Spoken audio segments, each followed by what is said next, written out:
नमस्कार दोस्तों, मैं हूं doctor Parag Gupta, urologist and transplant surgeon. मैं सेंट स्टीफन हॉस्पिटल में हेड ऑफ द डिपार्टमेंट हूं लास्ट 15 साल से, और मेरा अपना भी हॉस्पिटल है जनकपुरी में, हीलिंग हैंड्स हॉस्पिटल। आज हम डिस्कस करने वाले हैं स्टोन डिजीज के बारे में। स्टोन्स किडनी में भी हो सकते हैं, पेशाब की थैली में भी हो सकते हैं, और किडनी से पेशाब की थैली में एक पाइप होता है, कंड्यूट होता है, जिसे हम यूरेटर कहते हैं, उसमें भी स्टोन हो सकते हैं। जनरली पेशेंट हमारे पास जब आते हैं तो वो सीवियर पेन के साथ ही आते हैं, उन्हें बहुत तेज़ दर्द हो रहा होता है, तो वो हमारे पास पेन के साथ आ सकते हैं, या उल्टी के साथ आ सकते हैं, या फीवर के साथ भी आ सकते हैं। तो यूरोलॉजिस्ट के पास जब पेशेंट्स आते हैं तो हम जनरली पहले स्टोन के बारे में ही सोचते हैं, और इसमें सबसे इम्पॉर्टेंट इन्वेस्टिगेशन हमारे लिए होती है अल्ट्रासाउंड। अल्ट्रासाउंड से हम लोग किडनी के स्टोन्स के बारे में पता कर सकते हैं कि कहाँ पे स्टोन है, स्टोन का साइज़ क्या है, और या कोई पेशाब की थैली में स्टोन है, वो भी अल्ट्रासाउंड में पता चल जाता है। जनरली जब स्टोन एक कंड्यूट में होता है जो किडनी से पेशाब की थैली को जोड़ता है, जिसे यूरेटर बोलते हैं, वो स्टोन अक्सर अल्ट्रासाउंड पे नहीं आ पाते हैं, तो उनके लिए हमें कई बार सीटी स्कैन भी कराना पड़ता है। लेकिन अल्ट्रासाउंड से हमें ये आइडिया लग जाता है कि अगर कोई गुर्दे में सूजन है तो इसका मतलब कोई ना कोई कहीं रुकावट है, और अगर अल्ट्रासाउंड में स्टोन नहीं आ रहा है तो हमें वहीं पे नहीं रुकना चाहिए, हमें पेशेंट का सीटी स्कैन भी कराना चाहिए। CT scan generally plain CT scan ही होता है, उसमें 2 मिनट लगते हैं, कोई खाली पेट नहीं जाना होता, और लेकिन CT scan is the investigation of choice, वो सबसे बेस्ट इन्वेस्टिगेशन है स्टोन को आइडेंटिफाई करने के लिए।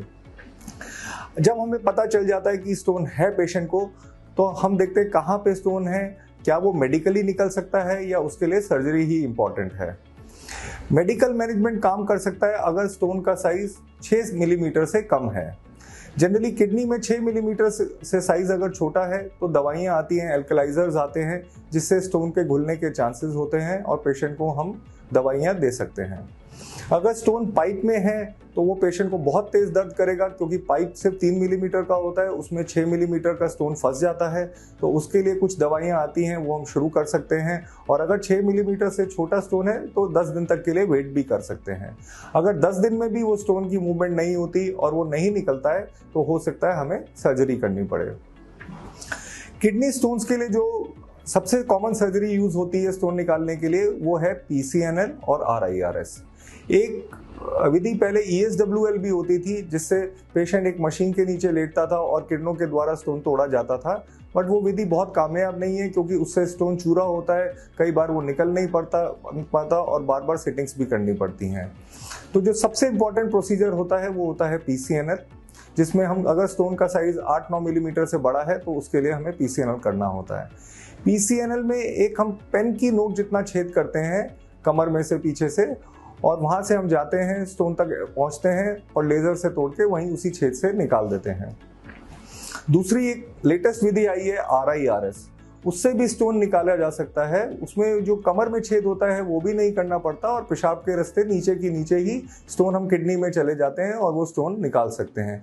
लेकिन उसके लिए रास्ता खुला हुआ होना चाहिए, कई बार रास्ता खुला नहीं होता है तो हमें सेकंड सेटिंग करनी पड़ती है, या कई बार स्टोन बड़ा होता है तो वो एक सेटिंग में निकल नहीं पाता है। दूसरा, अगर ब्लैडर में स्टोन है, पेशाब की थैली में स्टोन है, तो बड़े से बड़ा स्टोन पेशाब के रास्ते ही निकाला जा सकता है। स्टोन ना बने उसके लिए हमें पानी काफ़ी पीना चाहिए, इतना पानी पीना चाहिए कि दिन में 1.5 से 2 लीटर पेशाब हो जाए, जिससे सारी गंदगी निकल जाए। तो लगभग 2-2.5 लीटर पानी का सेवन प्रतिदिन करना चाहिए। बहुत लोग कहते हैं पालक, बैंगन, टमाटर से फ़र्क पड़ता है, तो उससे कोई विशेष फ़र्क नहीं पड़ता, क्योंकि ये चीज़ें हम लोग रोज़ बहुत डाइट में नहीं लेते हैं। जो बहुत ज़्यादा फर्क पड़ता है वो है एनिमल प्रोटीन, जिसके बारे में बताया गया है कि ये खाने से डायरेक्टली स्टोन बनने के चांसेस बहुत ज़्यादा हो जाते हैं। तो नॉन वेजिटेरियन डाइट अवॉइड करनी चाहिए, या हफ्ते में 1 बार खाना चाहिए। नमस्कार, थैंक यू।